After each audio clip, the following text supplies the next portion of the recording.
Boa noite a todos, que Jesus nos abençoe na sua infinita misericórdia, nos dê a sua paz e que estejamos nós aqui todos preparados para ouvirmos as palavras que serão proferidas e que essas palavras possam calar fundo dentro de cada um de nós. Nós temos hoje uma difícil tarefa aqui, de falar da conduta espírita. Então, quando a gente foi, assim, convidada para falar da conduta espírita, nós pensamos assim, meu Deus, o que eu vou falar? Vou falar bem, vou falar mal dos espíritas? Brincadeira, gente. Nós vamos fazer uma reflexão muito séria a respeito de nós mesmos.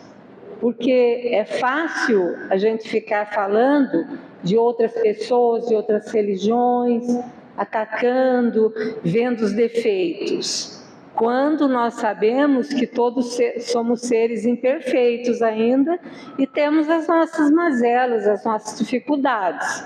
Então, às vezes a gente vê no outro algo que a gente critica, e isso ainda é muito nosso, nós estamos ainda muito nesse nível de ficar julgando, e às vezes não tem nada a ver aquilo, né? E a gente precisa primeiro se olhar, pensar em nós mesmos, como nós estamos agindo. Para a gente dar início, eu vou contar uma história que o irmão X conta, e ele é muito satírico a respeito dos espíritas que chegam no plano espiritual e também das atitudes daqueles, né, que estão aqui, encarnados. Ele chama O Conferencista Espírita, essa história. E ele jura que é verdadeira, viu, gente? Porque ele fala, tudo que eu conto no meu livro é coisa que acontece, ou no plano espiritual, ou aqui entre os encarnados. Ele conta que ele chama Gustavo Torres, um conferencista, e ele gostava muito de fazer os conceitos, trazer os conceitos sobre a arte de ajudar. Era uma pessoa séria, acreditava na evolução, acreditava que o planeta Terra chegará um dia à regeneração, uma pessoa boa, uma pessoa que se esforçava para continuar ali fazendo suas palestras, passando as suas mensagens. E ele, então, formulava frases para o comentário que ele iria fazer na noite seguinte. Ele iria fazer um comentário evangélico, então ele começou a reunir frases que ele iria, então, falar ao público. As frases seguintes: o próximo... Olha só, primeiro ele fez uma prece, como todos nós fazemos, antes de preparar uma palestra, antes de preparar qualquer trabalho, o espírita sempre ele faz uma prece, porque quando a gente faz uma prece, a gente tem o amparo da espiritualidade. Então ele fez uma prece e começou a escrever algumas frases seguintes: o próximo, de qualquer procedência, é nosso irmão, credor do nosso melhor carinho. Quando somos vitimados pela ofensa, estamos recebendo de Jesus o ensejo de auxiliar. As frases que ele estava preparando para a palestra dele. Não esqueça que a irritação em qualquer parte é fermento de discórdia. Se um irmão transviado te prejudica o interesse, recebe nele a tua valiosa oportunidade de perdoar. Bonitas frases, né? Ele estava formulando para ele falar na palestra dele. Se alguém aparece como instrumento de aflição em tua casa, não fujas ao exercício da tolerância. E etc, etc, etc. Frases e mais frases falando da tolerância, da bondade, contra a irritação. Nesse momento que ele estava em seu gabinete preparando essa palestra, entra a criada levando para ele um chocolate quente. E quando ele olha no chocolate, na xícara, ele vê uma mosca. Ele ficou muito irritado. Mas a senhora quer que eu engula uma mosca? E ela falou assim: ai, perdão, senhor, é que eu não...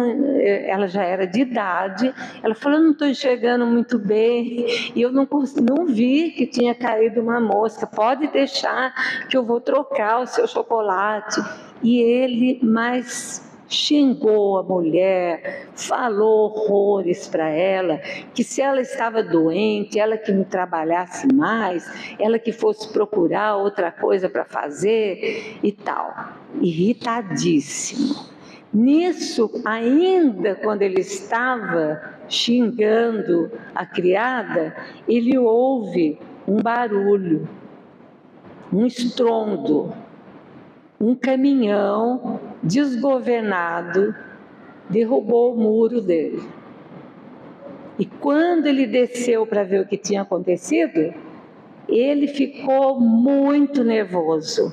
Pedaço do muro tinha sido arrancado, fez um buraco grande ali.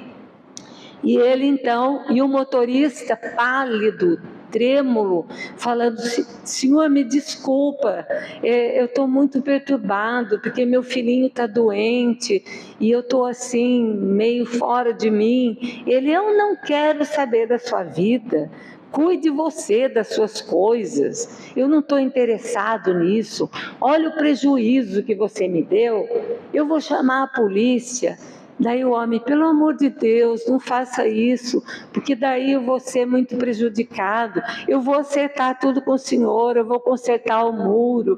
Ele: eu não quero saber. Enquanto ele brigava com o homem e chamando a polícia, e ele vê que, como ficou um pedaço aberto no muro, uma criançada da vizinhança entrou com tudo, os curiosos, pisando num canteiro de cravos que era a menina dos olhos dele, esmagando as flores no jardim. Mas ele, seus moleques, ele chegou ao auge da irritação: fora daqui! Daquele jeito que a gente pode imaginar. Depois que a polícia chegou, acertaram todas as coisas, tal, ele volta para o gabinete dele, regressou para o gabinete, como se ele estivesse acordando de um pesadelo. Ele achou: não é possível isso que aconteceu. E leu a última frase que ele tinha escrito: quando Jesus domina o coração, a vida está em paz. O que vocês acham que ele fez? Como que ele ficou? Atribulado. Ele sentou-se. Ele ficou assim, fora de si. Como é que ele pôde ter todas aquelas atitudes, planejando daquele jeito tudo que ele ia falar? Daí ele reconheceu que é muito fácil a gente ensinar com palavras, e é mesmo, né? E muito difícil a gente instruir com exemplos. E é isso, ficou muito envergonhado e passou a refletir nas suas atitudes, naquilo que ele acreditava realmente. E é isso que nós vamos falar da conduta espírita. Porque, como o próprio Kardec falou, o espírita, ele não é que ele tem que ser uma pessoa excepcional, mas ele tem que ser uma pessoa que se esforça para domar as suas más inclinações, as suas imperfeições. Nós sabemos que num mundo de provas e expiações, ainda todos nós temos coisas para trabalhar em nós, a nossa modificação interior.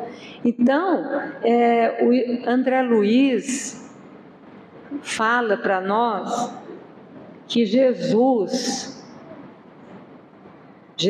falando uma frase seguinte: quem me segue não anda em trevas. E nós somos espíritas e nos dizemos seguidores de Jesus. Todo espírita é seguidor de Jesus. Então, não basta a gente admirar o Cristo. Não basta a gente achar que o Cristo é o máximo, que as mensagens dele são maravilhosas, que o exemplo dele é maravilhoso. Não basta isso.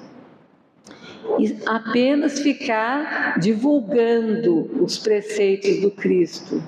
Porque como nós estamos visados por outras pessoas que não têm a mesma religião nossa, e eles vão cobrar de nós uma atitude melhor.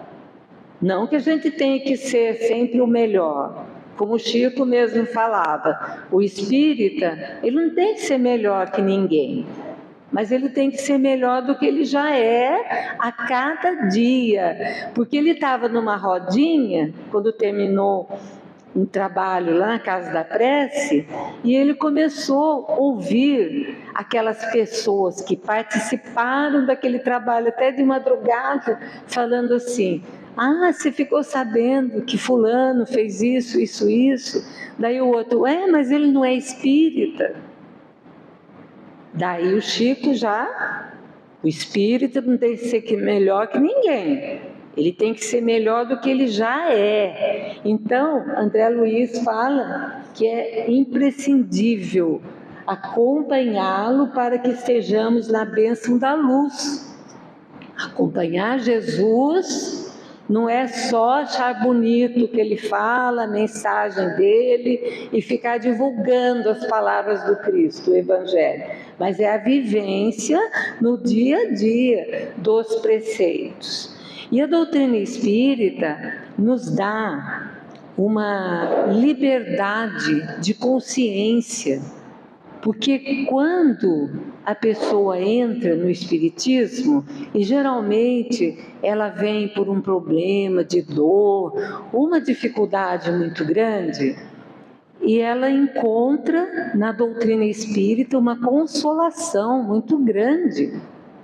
Quando ela fica sabendo dos fundamentos, que nós não vamos morrer, que a nossa vida vai continuar, que nós vamos manter a nossa individualidade depois da morte, que tudo que a gente não tiver feito, não aproveitar o tempo numa encarnação, nós vamos ter a misericórdia divina de uma outra encarnação.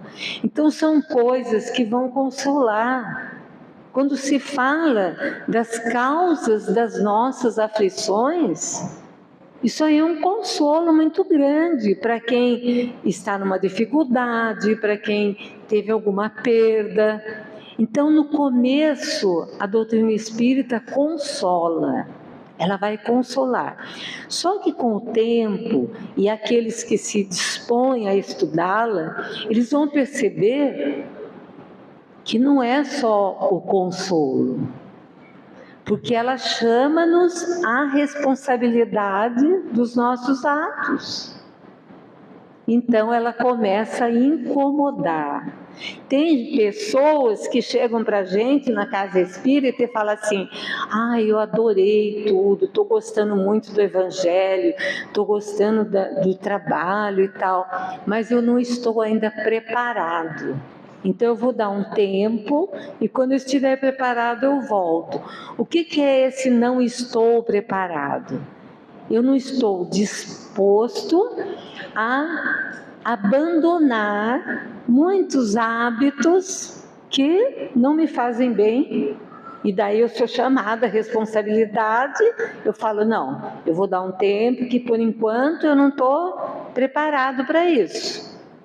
Mas se a gente persiste nisso, se a gente continua estudando e refletindo sobre nós mesmos e sobre todos os fundamentos que a doutrina nos traz, nós vamos perceber que nós vamos ficar com uma consciência muito tranquila e com uma liberdade de consciência. Eu não vou mais me preocupar o que o outro está pensando de mim. Eu vou me preocupar com a minha atitude, porque eu sei no meu íntimo que aquela atitude que eu estou tomando para mim, naquele momento, eu acredito que é a melhor. Pode até ser que mais tarde eu perceba que não era aquilo, mas não faz mal, gente. Porque Deus tem tanta paciência conosco, os espíritos amigos, eles têm tanta paciência, que sempre que a gente comete um ato falho, a gente tem oportunidades de reverberar aquela situação, fazendo de outra maneira, basta que a gente compreenda isso. Então, André Luiz fala, o exemplo digno é a base para a nossa verdadeira união em qualquer realização respeitável. Então, nós temos que dar o exemplo. Eu lembro de um amigo meu, espírita, dirigente espírita, pessoa boníssima, muito assim, ajudando, trabalha ainda num bairro de periferia em São Paulo, muita dificuldade com aquelas pessoas, tanto material, emocional, e ele é aquela pessoa que está ali, sempre junto. E um dia ele me contou, envergonhado, que ele tinha que ir ao banco, ele tinha que resolver alguma coisa no banco naquele dia e faltavam 10 minutos para fechar o banco. E ele chegou na porta do banco, nas imediações, ele não achou nenhum lugar para ele estacionar o carro. E ele ficou pensando, meu Deus, eu vou perder, eu não posso, era uma coisa que tinha que ser resolvida. E ele viu uma vaga de deficiente. E ele ficou pensando, paro ou não paro nessa vaga? Mas eu não posso perder essa oportunidade. Eu vou rápido lá, resolvo e saio. Parou, entrou no banco, resolveu rapidamente. E quando ele saiu, tinham 2 senhoras paradas perto do carro. E uma falou assim para a outra, ainda diz que é espírita. Vocês imaginam, né? Ele falou, a vergonha que eu fiquei, se tivesse um jeito, eu ia enterrar minha cara no chão naquele momento. Então, é isso que eu falo, a gente não tem que ser especial, mas a gente tem que refletir nas nossas atitudes, nas pequenas atitudes. Porque isso vai ter sempre alguém ali de olho para ver, ele não é espírita, olha, está agindo desse jeito. Mas eu queria falar para vocês que o planejamento das ideias espíritas no planeta Terra, ele corresponde a 3 ciclos. O primeiro ciclo foi quando foi lançada a doutrina espírita, em 1857. Então, o primeiro ciclo, de 1857 até 1930, começando com o surgimento do Espiritismo, porque em 1857 foi lançada a primeira obra do Espiritismo, que é o Livro dos Espíritos, e até a chegada de Chico Xavier, porque em 1930 Chico Xavier já era um jovenzinho. Ele nasceu em 1910 e ele desde jovem, ele já era um militante espírita, né? Então a chegada dele foi muito importante. E esse primeiro ciclo, é o período do alicerce das bases espíritas. porque ali foram trazidas todos os fundamentos da doutrina em O Livro dos Espíritos, né? É tão importante esse livro que, se a gente estuda o Livro dos Espíritos, a gente já tem uma noção muito boa do que é a doutrina espírita. Tanto é importante que o Herculano Pires, que foi um grande orador, escritor, espírita, filósofo, ele falava que o Livro dos Espíritos é a espinha dorsal da doutrina, porque ali a gente acha todos os fundamentos. Então, esse primeiro ciclo foi muito importante, né, para alicerçar as bases da doutrina, trazer ao conhecimento das pessoas. O segundo ciclo, então, começa de 1930 até 2000, até o ano 2000, etapa na qual a divulgação social dos princípios espíritas realizou-se em larga escala, porque de 1930 até 2000 foi muita divulgação da doutrina, muita necessidade de estudo, surgiram muitas pessoas importantes dentro da doutrina, importantes eu falo assim, no sentido de estudo, de ter uma ciência, de ter uma filosofia importante para alicerçar também a base moral da doutrina. Então, foi uma época assim de divulgação social mesmo da doutrina. E o terceiro estágio, que está em pleno vigor, nós estamos nele, que vem do ano 2000, e tem uma previsão da espiritualidade maior, que até o ano de 2070, se Deus quiser, será um período de humanização e do desenvolvimento do afeto. Daí a gente pode entender o começo da doutrina, a divulgação da doutrina, o alicerce das bases, depois a divulgação socialmente, na sociedade, né? Todo mundo estudando, aprendendo a doutrina, e o terceiro ciclo, importantíssimo, porque é o período da humanização, nós aprendemos tudo. Agora a gente tem que exercitar. Então a gente tem que olhar para o outro como um irmão, a gente tem que relevar muitas coisas. É um período que nós estamos assim necessitando de desenvolver a afetividade. E para isso nós temos aqueles livros maravilhosos da Hermance Dufour, que traz amorosidade, falando de Jesus, falando de tantas coisas que nós necessitamos agora para o nosso convívio. Então vamos pensar que a primeira geração que apareceu, que fez desde lá do lançamento da doutrina espírita, a primeira geração foram os obreiros da caridade e do fenômeno mediúnico. Vamos pensar aqui no Brasil. Em 1930, até 1930, Dr. Bezerra de Menezes, ele esteve encarnado até 1900.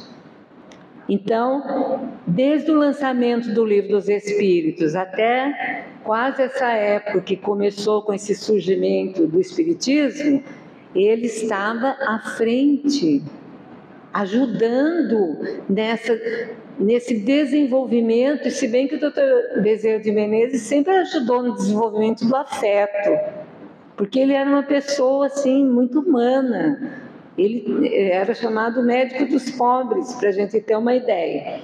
Então, no começo do Espiritismo aqui no Brasil, aqueles obreiros iniciais, eles tinham uma certa dificuldade, por quê?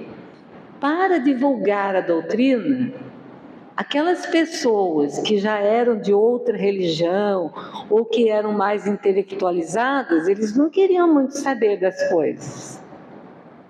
E quando eles abriram uma casa espírita, o que aparecia lá? Eram as pessoas mais pobres, as pessoas que necessitavam de ajuda, tanto na parte física como na parte espiritual. Então, o que eles faziam? Evangelho. É por isso que o Espiritismo no Brasil tem essa conotação de religião, porque eles começaram a fazer evangelho, aplicar passe naquele povo sofrido, fluidificar uma água que era para consolar aqueles corações, ajudar. Então esse foi os obreiros da primeira geração. Na segunda geração, que foi de 1930 até 2000, foram os modeladores do pensamento espírita. Aqueles que vieram para ajudar a modelar o pensamento. Espíritos com grandes bagagens filosóficas e religiosas, que reencarnaram, para trazer então esse pensamento espírita. Portadores de muito orgulho e vaidade, infelizmente. Eles tinham grande bagagem religiosa e filosófica. Eram aqueles religiosos antigos que se perderam e daí tiveram oportunidade de reencarnar como espíritas.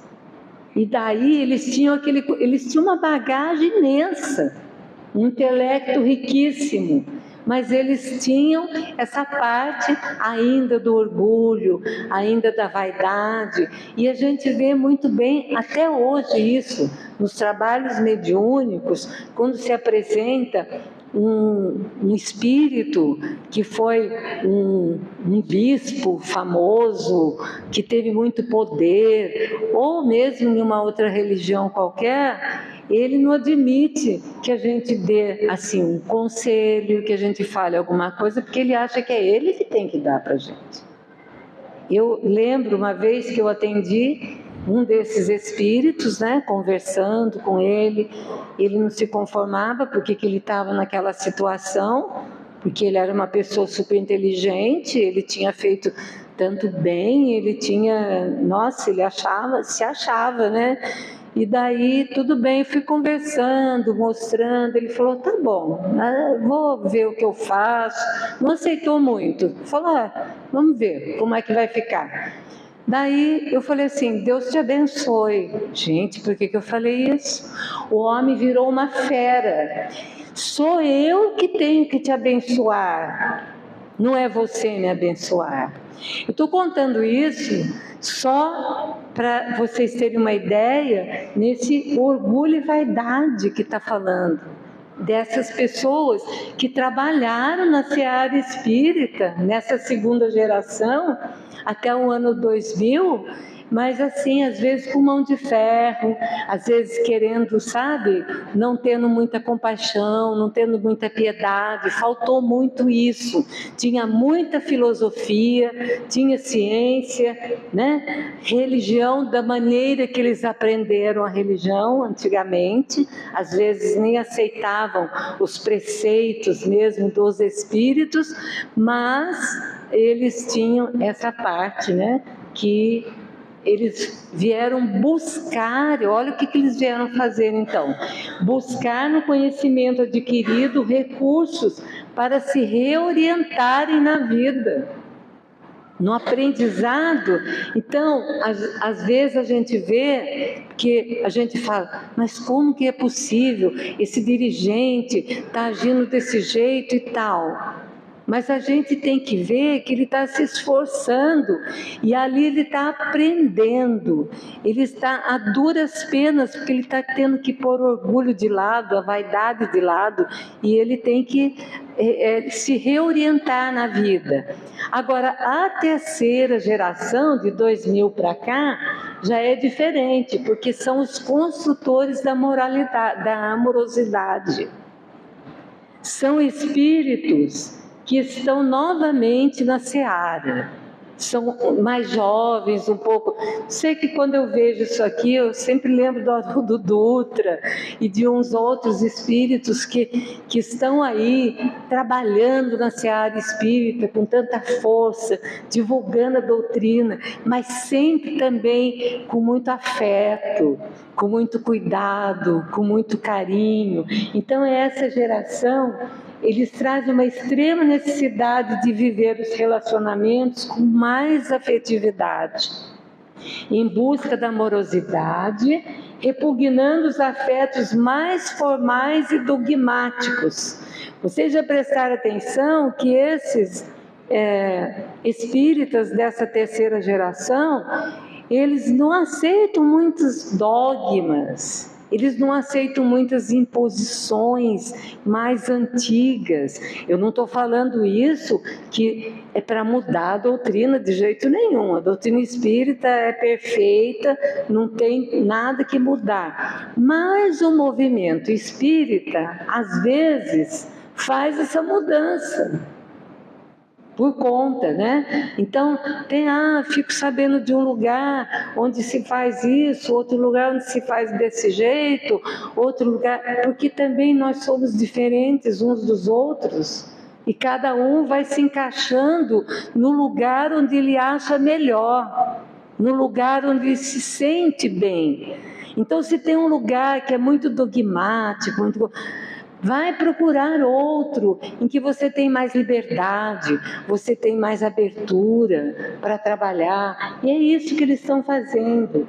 Eles fazem parte de uma geração com perfis completamente distintos dos seus antecedentes, completamente diferentes, e trazem um clamor muito vigoroso para a diversidade. Estão mais preparados para enfrentar a diversidade, o calor humano e a proximidade afetiva.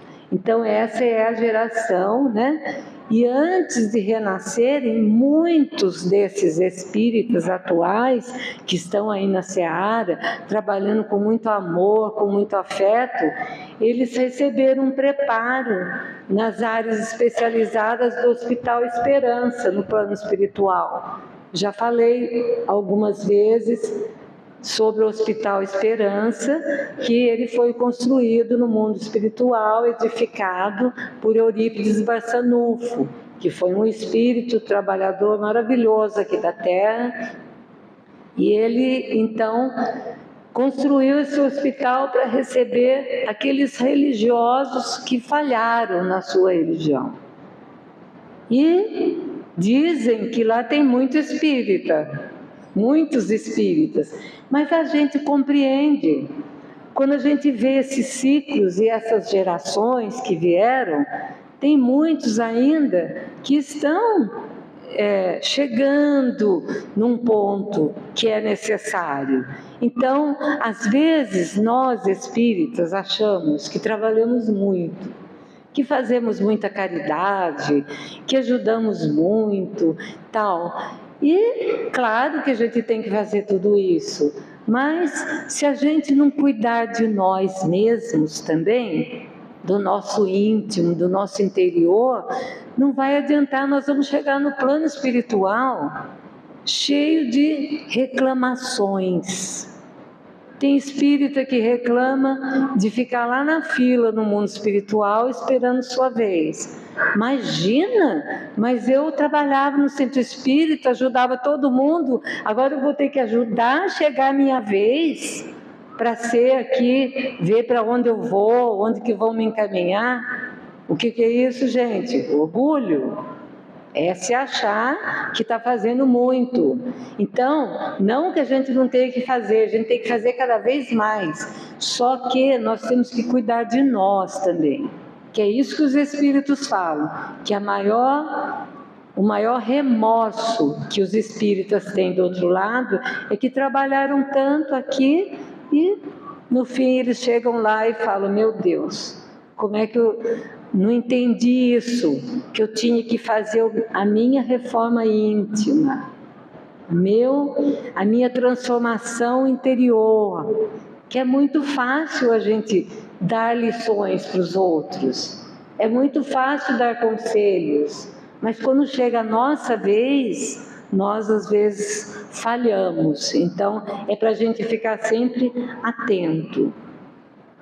Kardec, quando ele leu aquele sonho de Lutero, que ele viu o plano espiritual, viu aquela escada de Jacó, e ele ficou todo assim, puxa, né? Ele ficou meditando naquele sonho de Lutero, que foi o reformador, né? Que criou o protestantismo. E ele então deitou-se e ele desdobrou. E ele também foi levado para um lugar, tipo assim, de um lugar muito feio, tipo de um abismo, onde almas suplicavam ali, choramingavam. E ele perguntou para o mentor que o levou assim, quem são essas pessoas que estão aí, né? Será que são aqueles romanos que judiaram, que fizeram tanto mal? Será que são aqueles guerreiros antigos? Quem são essas pessoas? E o mentor, para a gente simplificar a história, falou para ele, não, esses aí são todos que conheceram Jesus, mas falharam. Entenderam de outra forma a história. Então vamos pensar, aqueles, por exemplo, que fizeram a Inquisição da Igreja Católica, eles achavam que estavam fazendo em nome de Deus. As cruzadas, as guerras santas e tal. Esses estavam ali necessitados. Daí Kardec voltou desse desdobramento e ele estava trabalhando em O Livro dos Espíritos. Daí ele formulou uma questão para os espíritos. Para agradar a Deus e assegurar a sua posição futura, porque ele viu aquela história lá que estava difícil, né? Para agradar a Deus e assegurar a sua posição futura, bastará que o homem não pratique o mal?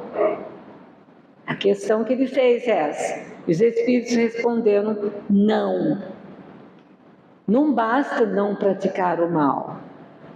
Cumpre-lhe fazer o bem no limite de suas forças, porquanto responderá por todo o mal que haja resultado de não haver praticado o bem. Então, a consciência que nós temos que ter como espíritas é que fazer o bem. Porque quando a gente deixa de fazer o bem, a gente deixa uma lacuna para que o mal se instale. Não é fácil praticar o bem, né, gente? Não é fácil praticar o bem. O que exige a prática do bem? Esforço. Todo mundo que vai praticar o bem tem que se esforçar. Ninguém vai praticar o bem sem se esforçar. Renúncia. Às vezes, para ajudar alguém, eu tenho que deixar o meu conforto. Eu tenho que deixar, por exemplo, uma tarde que eu ia ter um lazer para ir fazer uma visita no hospital, ou ir atender alguém que precisa conversar. Então exige renúncia, exige sacrifício, mas não é aquele sacrifício que a gente fala, que primeiro que sacrifício da morte, de tanta coisa. É um sacrifício assim, eu sacrifico as minhas coisas que eu posso deixar naquele momento por um instante e vou atender a necessidade do outro. Desprendimento. Quem não tem desprendimento não consegue praticar o bem.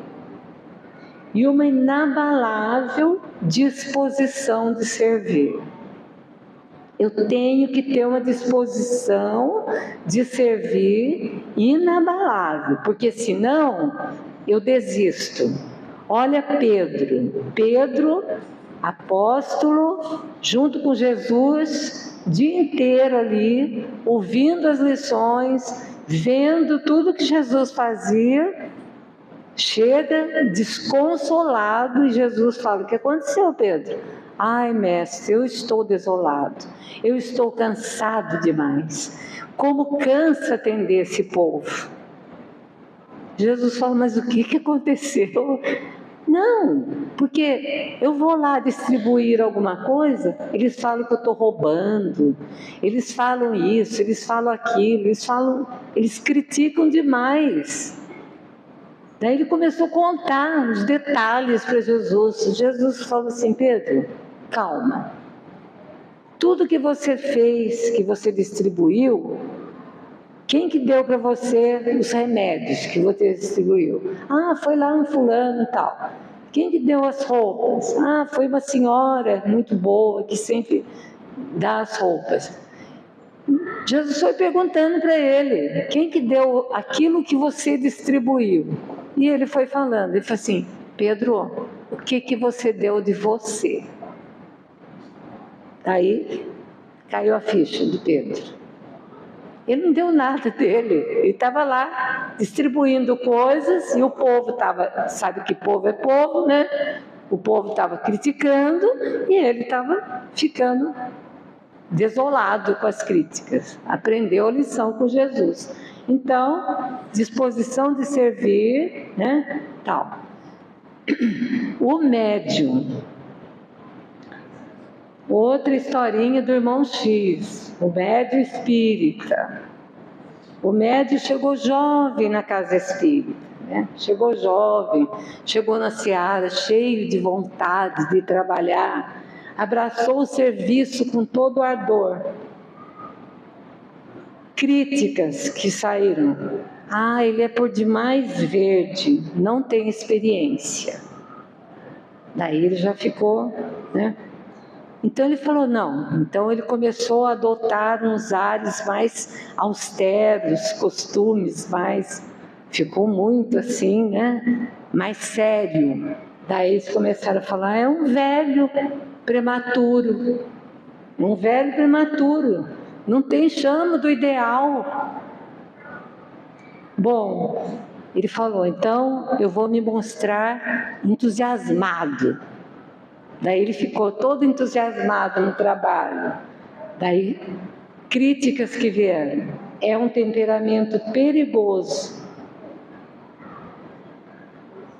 Ele falou, bom, agora eu vou me mostrar bem otimista. Ele resolveu se mostrar bem otimista. Daí, conclusão, críticas. É um explosivo dado à violência.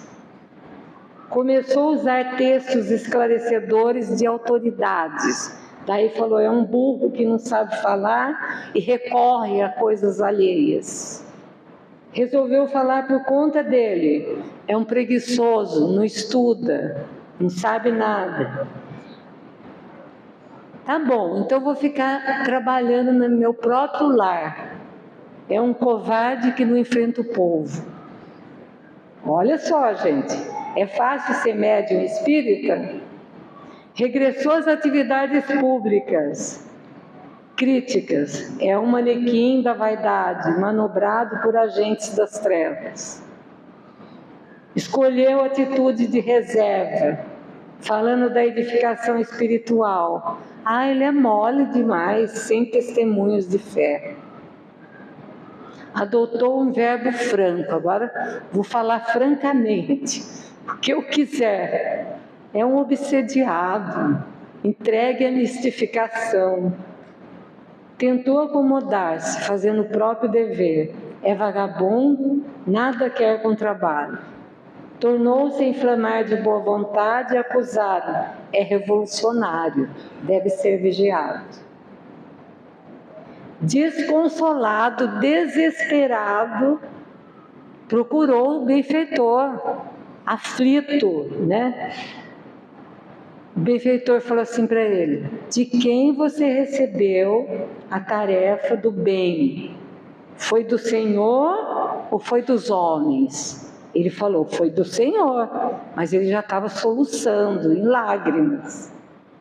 Daí o benfeitor fala, o Senhor manda lhe dizer que confia no teu amor para com os irmãos e te recomendou tão somente servir e trabalhar. Foi isso, só. Daí ele acordou, né, nessas alturas, né, caiu a ficha, né, esqueceu a si mesmo e aprendeu que a sua felicidade se resumia em servir e servir, trabalhar e trabalhar. E é isso que a gente tem que fazer. Servir e trabalhar. As críticas virão, sempre. Nunca a gente vai fazer do jeito que todo mundo acha que deve ser. Mas a gente está fazendo a nossa parte da melhor forma. E o Dr. Klaus, que é um espírito, que ele é o mentor, orientador de um médium, Aguinaldo Paviani, ele fala o seguinte, do comportamento correto dos espíritas. Aqui a gente vai ter uma base do que, como a gente deve se comportar. Analisando com honestidade as próprias mazelas, não rebater críticas que venham a receber. Então, não adianta. Vamos analisar os nossos defeitos, as nossas dificuldades e vamos deixar, não vamos rebater. Fazer a parte que lhes cabe, compreendendo que cada um faz o que pode, dentro do grau de maturidade que tenha alcançado. Gente, isso é muito importante. Que às vezes a gente está num trabalho da casa espírita, segunda, terça, quarta, quinta, sexta, sábado, e quer que o outro também esteja, sem saber da dificuldade do outro, como que é a vida dele, como que ele está reagindo, qual é o problema que ele tem, às vezes, que não dá para ele ir mais de 1 ou 2 vezes por semana na casa espírita. Então, é não se preocupar com isso, cada um dentro da sua maturidade. Procurar amar incondicionalmente, isso é o mais importante, hein? Amar incondicionalmente, fazendo uso da indulgência, da compreensão e do perdão. E estar sempre disposto a servir na seara do Cristo, em qualquer lugar, em qualquer trabalho, desde varrer o centro, de preparar o local para o trabalho, de entregar a aguinha fluidificada, qualquer trabalho desse, né? Então existe a necessidade urgente do homem preocupar-se com a regeneração, não só da terra, mas principalmente a regeneração do seu mundo íntimo. E como nós já estamos aqui no final, né, da palestra, não vai dar tempo da gente fazer muito essa reflexão, mas eu quero só deixar aqui para vocês que no livro Opinião Espírita, esse livro Opinião Espírita, que tem editado por Emmanuel e André Luiz, e logo no primeiro capítulo tem um texto de André Luiz que fala: examinemos a nós mesmos. É muito interessante esse texto, se vocês tiverem condições de ver. Ele se baseia na questão do Livro dos Espíritos 919, do conhece-te a ti mesmo, que Santo Agostinho faz aquela preleção, né? Fazei como eu fazia quando estava na Terra, para informar, porque Kardec pergunta, como que a gente vai fazer esse conhecimento? E daí André Luiz fala que o dever do espírita cristão é tornar-se progressivamente melhor. É isso que o Chico fala também, né? Chico Xavier. Então, de vez em quando, nós temos que verificar com rigoroso exame pessoal a nossa verdadeira situação íntima. Nós temos que começar a nos examinar para ver como é que nós estamos andando. E ele fala o seguinte, olha, muito interessante isso. Espírita que não progride durante 3 anos sucessivos, permanece estacionário. Daí a gente faz essas perguntas para nós mesmos, testando a nossa paciência. Estás mais calmo, afável e compreensivo? Depois que você começou a estudar a doutrina espírita, receber o Evangelho, os conceitos espíritas, você se tornou mais calmo, você se tornou mais compreensivo com as pessoas. E no seu lar, você conquistou um clima de paz dentro do seu lar? Coisas que a gente tem que se perguntar e se examinar para ver se a gente está progredindo. Nós não queremos evoluir? Queremos, então a gente tem que fazer isso, né? E dentro da casa espírita, colaboras com mais euforia da seara do Senhor? E junto aos amigos, trazes o Evangelho mais vivo nas suas atitudes? Está trazendo o Evangelho nas atitudes mais vivamente? E no sacrifício, está notando em ti mesmo mais ampla disposição de servir voluntariamente, não obrigatório, de se dispor para um trabalho voluntariamente? E quanto ao desapego, isso aqui pega, né, gente? Andas um pouco mais livre do anseio de influência das posses terrestres. Se livrou um pouquinho da matéria, do material. É importante, né? E os remorsos que você tinha ocultos na sua alma, você melhorou? Você dissipasse antigos desafetos, aversões, superastes lapsos crônicos de desatenção e negligência? Olha quantas perguntas a gente pode se fazer.